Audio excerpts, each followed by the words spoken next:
हज यात्रा में बड़ा बदलाव, 12 साल से कम उम्र के बच्चों को नो एंट्री। नमस्कार, स्वागत है आप हमारे चैनल डेली सऊदी न्यूज पर।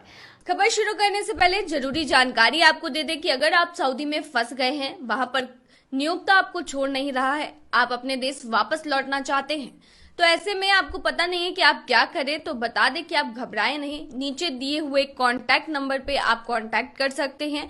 वहां से आपको जो जरूरी हेल्प है वो मिल जाएगी। कानूनी प्रक्रियाओं के तहत सारी कार्रवाई करके आपको महज 3 से 4 दिन के अंदर खरूज लगाकर वापस अपने देश सही सलामत पहुंचा दिया जाएगा। तो दिए गए नंबर पर आप संपर्क कर सकते हैं। हज की ख्वाहिश रखने वाले 12 साल से कम उम्र के बच्चे इस बार सऊदी अरब नहीं जा सकेंगे।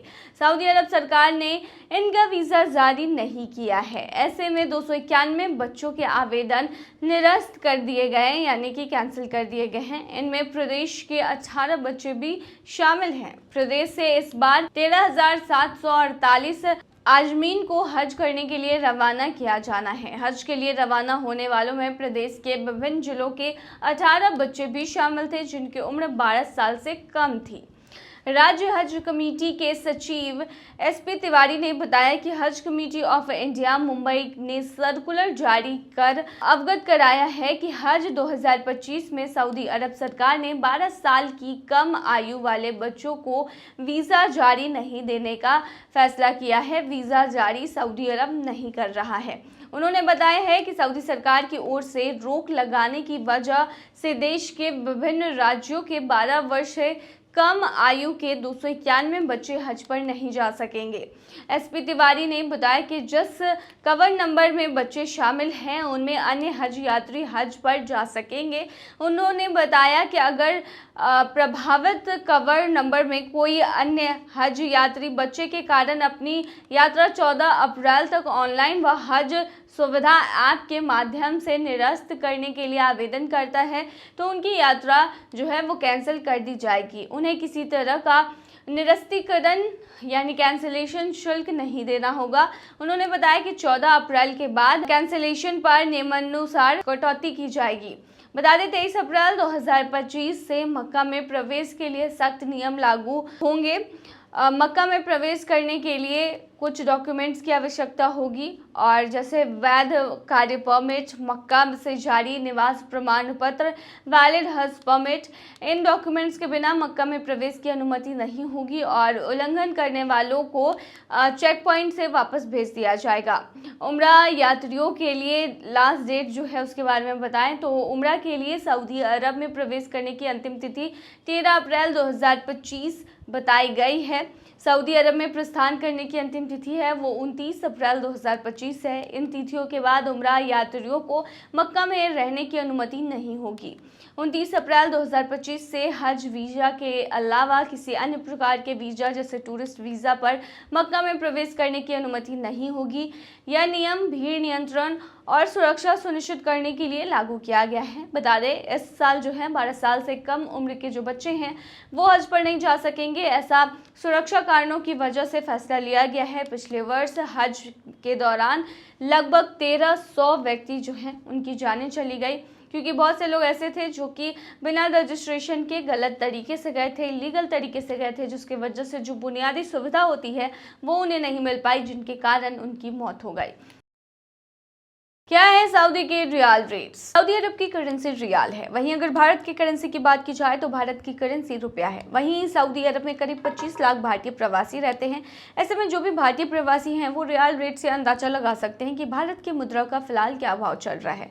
उसी के हिसाब से वो अपने घर पैसे भेज सकते हैं, क्योंकि जब रियाल की दरें कम होंगी तो उसको भारतीय करेंसी में कन्वर्ट करने पर ज्यादा पैसा बनेगा। वहीं सऊदी अरब में भारत के बाद पाकिस्तानी, नेपाली और बांग्लादेशी समेत कई अन्य देशों के लोग भी अधिक संख्या में रहते हैं। इसको आप इस तरीके से भी समझ सकते हैं कि सऊदी में जो लोग कमाते हैं वो भारत की मुद्रा के अनुसार बहुत ज्यादा होता है। सऊदी के एक रियाल में लगभग 22 रुपए होते हैं। ऐसे में जो भी व्यक्ति सऊदी में कमाता है वो भारत से 22 गुना ज्यादा पैसा कमा रहा है, और ऐसा ही बिल्कुल अन्य देशों के साथ भी होता है। तो चलिए अब हम आपको बताते हैं कि आज के सऊदी के रियाल के रेट्स क्या हैं। वहीं भारत, पाकिस्तान, नेपाल, भूटान, बांग्लादेश के करेंसी के हिसाब से आज का रियाल कितना है। आज एक सऊदी रियाल में 22.85 रुपया है, जो कि पिछले हफ्ते 22.93 रुपया था। वहीं आज एक सऊदी रियाल में 36.66 नेपाली रुपीज है, जो कि पिछले हफ्ते 36.43 नेपाली रुपीज थे। वहीं आज एक सऊदी रियाल में 32.37 बांग्लादेशी टका है, जो कि पिछले हफ्ते 32.35 बांग्लादेशी टका था। वहीं आज एक सऊदी रियाल में 74.74 पाकिस्तानी करेंसी है, जो कि पिछले हफ्ते 74.76 पाकिस्तानी करेंसी थी।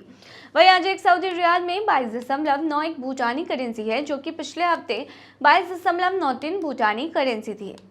चलिए अब आपको सऊदी में सोने के रेट्स बताते हैं। बता दें, दुनिया भर के लोग सदियों से सोने की ओर आकर्षित होते रहे। ऐसा इसलिए क्योंकि सोना एक ऐसा धातु है जिसका हर देश ज़्यादा से ज़्यादा स्टोरेज अपने पास रखना चाहता है। आज सऊदी में सोना 22 कैरेट गोल्ड का दाम 367 रियाल प्रति ग्राम है, जो कि पिछले हफ्ते 368 था। अगर भारतीय मुद्रा की बात करें तो यह भारतीय मुद्रा के हिसाब से 22 कैरेट गोल्ड का दाम 8,388 रुपये है। वहीं 24 कैरेट गोल्ड का दाम 397 रियाल प्रति ग्राम है, जो कि भारतीय मुद्रा में 9,074 रुपये होते हैं, जो कि पिछले हफ्ते 399 था। वहीं भारत में आज सोने का भाव की बात करें तो 22 कैरेट गोल्ड का दाम 8,720 रुपया प्रति ग्राम है। और वहीं 24 कैरेट गोल्ड का दाम 9,518 रुपये प्रति ग्राम है। यानी कि सऊदी में सोने का भाव भारत के हिसाब से काफ़ी कम है। वहीं अगर हम संयुक्त अरब अमीरात की बात करें तो यूएई में सोना का 22 कैरेट गोल्ड का दाम जो है वो 360.50 दिरहम प्रति ग्राम है, जो कि भारतीय मुद्रा में 8,418 होता है। वहीं 22 कैरेट गोल्ड का दाम 389.50 दिरहम प्रति ग्राम है, जो कि भारतीय मुद्रा में 9,095 होता है। तो ये थी तमाम जानकारी। बने रहिए ऐसी तमाम खबरों के लिए डेली सऊदी न्यूज़ पर।